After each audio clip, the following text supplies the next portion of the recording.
Imágenes de Jesús en el Evangelio según Juan. Hoy leemos en el capítulo 20 los primeros 9 versículos. El primer día de la semana, María Magdalena fue de mañana, siendo aún oscuro, al sepulcro, y vio quitada la piedra del sepulcro. Entonces corrió y fue a Simón Pedro y al otro discípulo, aquel al que amaba Jesús, y les dijo: se han llevado del sepulcro al Señor, y no sabemos dónde le han puesto. Y salieron Pedro y el otro discípulo y fueron al sepulcro. Corrían los dos juntos, pero el otro discípulo corrió más aprisa que Pedro y llegó primero al sepulcro. Y bajándose a mirar, vio los lienzos puestos allí, pero no entró. Luego llegó Simón Pedro tras él y entró en el sepulcro y vio los lienzos puestos allí y el sudario que había estado sobre la cabeza de Jesús, no puesto con los lienzos, sino enrollado en un lugar aparte. Entonces entró también el otro discípulo que había venido primero al sepulcro y vio y creyó, porque no aún habían entendido la escritura que era necesario que él resucitase de los muertos. Nos acercamos al final de esta maravillosa galería que es este Evangelio según Juan, creada por el discípulo a quien Jesús amaba, con el propósito de que todos los que entren en ella conozcan al Salvador, al Verbo hecho carne, el mismo Dios hecho hombre. Y al conocerlo, crean en Él, y al creer en Él, tengan vida eterna. Al contemplar esta imagen no podemos soportar el deseo de gritar de alegría por el triunfo contundente e inobjetable de Jesús ante la muerte. Esta imagen de hoy se identifica como Jesús el conquistador de la muerte. La resurrección de Jesús no es solamente un suceso extraordinario y feliz, único e irrepetible en la historia de la humanidad, sobre el cual se pueden cantar hermosos himnos e inspiradas alabanzas. No, la resurrección de Jesús era algo absolutamente necesario. Leemos en Hechos 2:24 que Pedro dijo: al cual Dios levantó, a Jesús, sueltos los dolores de la muerte, por cuanto era imposible que fuese retenido por ella. Nos preguntamos, ¿por qué era necesario que Jesucristo resucitara? ¿En qué nos beneficia su resurrección? Vemos algunas razones y algunas respuestas a estas preguntas.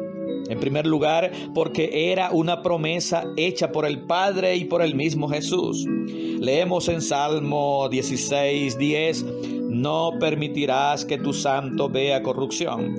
Y en Mateo 16:21, desde entonces comenzó Jesús a declarar a sus discípulos que le era necesario ir a Jerusalén y padecer mucho de los ancianos, de los principales sacerdotes y de los escribas, y ser muerto y resucitar al tercer día. La segunda razón es porque el fundamento de la iglesia, la piedra principal de nuestra fe, es la resurrección de Jesucristo. Leemos en 1 Corintios 15, 13 y 14. Si no hay resurrección de muertos, tampoco Cristo resucitó. Y si Cristo no resucitó, vana es entonces nuestra predicación, vana es también nuestra fe. Y en los versículos 19 y 20 de este mismo capítulo 15 de Corintios, la primera a los Corintios, leemos: si en esta vida solamente esperamos en Cristo, somos los más dignos de conmiseración de todos los hombres. Mas ahora Cristo ha resucitado de los muertos, primicias de los que durmieron es hecho. El mensaje central de los apóstoles luego de Pentecostés fue acerca de la resurrección de Jesucristo. Leemos en Hechos capítulo 2, vamos a leer allí algunos versículos del primer discurso de Pedro, los versículos 22 al 24. Varones israelitas, oíd estas palabras: Jesús Nazareno, varón aprobado por Dios entre vosotros, con las maravillas, prodigios y señales que Dios hizo entre vosotros por medio de él, como vosotros mismos sabéis. A este, entregado por el determinado consejo y anticipado conocimiento de Dios, prendisteis y matasteis por manos de inicuos, crucificándole, al cual Dios levantó sueltos los dolores de la muerte, por cuanto era imposible que fuese retenido por ella. Y el versículo 32 dice: a este Jesús resucitó Dios, de lo cual todos nosotros somos testigos.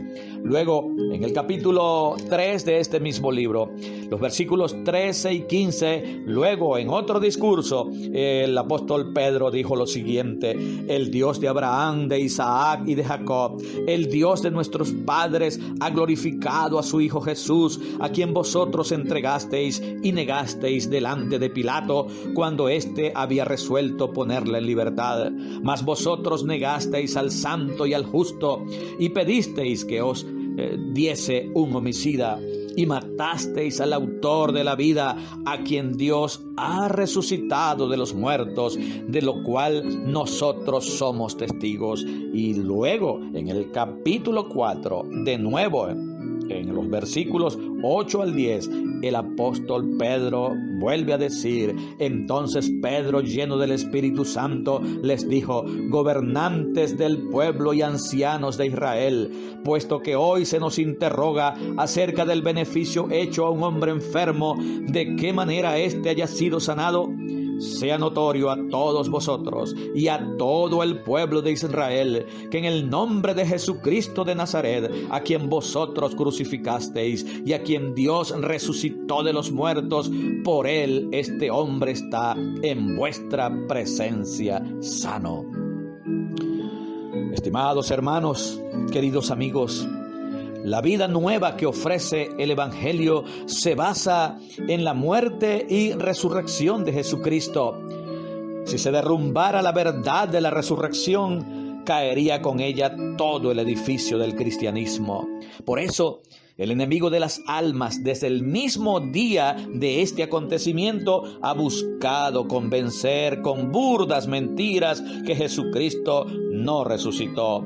Leemos en Mateo capítulo 28, los versículos 11 al 15 lo siguiente: mientras ellas, las mujeres, iban, he aquí unos de la guardia fueron a la ciudad y dieron aviso a los principales sacerdotes de todas las cosas que habían acontecido. Y reunidos con los ancianos y habido consejo, dieron mucho dinero a los soldados, diciendo: decid vosotros, sus discípulos vinieron de noche y lo hurtaron, estando nosotros dormidos. Y si esto lo oyera el gobernador, nosotros le persuadiremos y os pondremos a salvo. Y ellos, tomando el dinero, hicieron como se les había instruido. Este dicho se ha divulgado entre los judíos hasta el día de hoy. La tercera razón es porque la victoria y por la victoria de Cristo sobre la muerte, todo creyente en Él tiene garantizado su triunfo también sobre la muerte. Leemos en Efesios 2:11 que Él nos salvó y nos dio vida nueva cuando estábamos muertos en nuestros delitos y pecados. En esta vida, igualmente, si marchamos unidos a Jesús, vamos de triunfo en triunfo y de victoria en victoria, de acuerdo a como leemos en 2 Corintios 2:14. La resurrección de Cristo nos garantiza que nuestros cuerpos al morir no estarán eternamente en el sepulcro. Un día maravilloso, cuando Él regrese por su iglesia, resucitaremos. Gloria a Dios. Esto lo leemos en la primera carta a los Corintios, en el capítulo 15, los versículos 20 al 23. Mas ahora Cristo ha resucitado de los muertos, primicias de los que durmieron es hecho, porque por cuanto la muerte entró por un hombre, también por un hombre la resurrección de los muertos, porque así como en Adán todos mueren, también en Cristo todos serán vivificados, pero cada uno en su debido orden. Cristo las primicias, luego los que son de Cristo en su venida.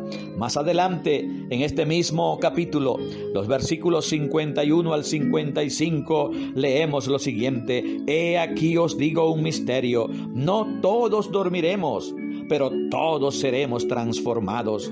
En un momento, en un abrir y cerrar de ojos, a la final trompeta, porque se tocará la trompeta y los muertos serán resucitados incorruptibles y nosotros seremos transformados, porque es necesario que esto corruptible se vista de incorrupción y esto mortal se vista de inmortalidad. Y cuando esto corruptible se haya vestido de incorrupción y esto mortal se haya vestido de inmortalidad, entonces se cumplirá la palabra que está escrita: sorbida es la muerte en victoria.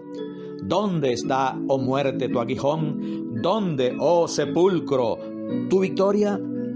Queridos hermanos, estimados amigos, el fuego que encendió la caldera de la iglesia del Nuevo Testamento fue una inquebrantable convicción de que si Jesús hubiera sido solamente un hombre, habría permanecido en la tumba. Para los primeros cristianos les era imposible permanecer callados acerca del inigualable hecho de que aquel a quien vieron colgado en una cruz el viernes se les apareció vivo el domingo, y en los siguientes 40 días se dejó ver por más de 500 personas. Como hijos de Dios, el ruego permanente a nuestro Padre en el nombre de Jesús debe ser que podamos recordar la tumba vacía, que veamos el victorioso Jesús, al conquistador de la tumba, al que desafió a la muerte y salió triunfante. Además, recordemos, amados del Señor, que a nosotros también se nos concederá esa misma victoria, tal como lo leemos en 2 Corintios 4:14. Podemos culminar esta meditación, estimado hermano, estimado amigo, con esta oración. Gracias, Padre, por el Cristo resucitado, el conquistador de la tumba y de la muerte, y por todo lo que significa para todos los que por fe hemos rendido nuestras vidas a ti. Permite que nuestros pensamientos se mantengan sintonizados en el cielo, con tu presencia, donde está Cristo, nuestro abogado, intercediendo por nosotros. Oramos con acción de gracias, en el nombre de Jesús. Amén. Dios envió a su Hijo Cristo. Él es salud, perdón y paz. Vivió y murió por mi pecado. Vacía está la tumba porque Él triunfó. Porque vive, no temo al mañana. Porque Él vive, ya no hay temor.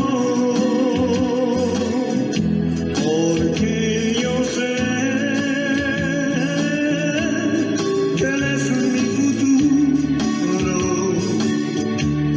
La vida vale más y más solo con Él. Yo sé que un día el río cruzaré con el dolor, terminaré, y al ver la vida triunfante en Cristo, veré al glorioso Salvador.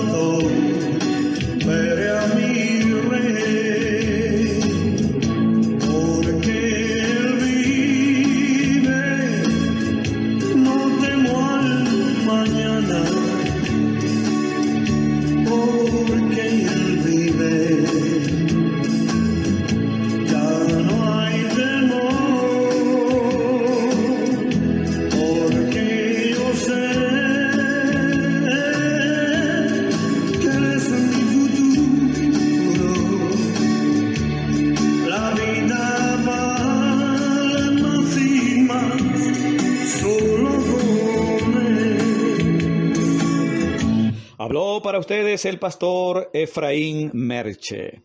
Al Rey de los siglos, inmortal, invisible, al único y sabio Dios, sea honor y gloria por los siglos de los siglos. Amén.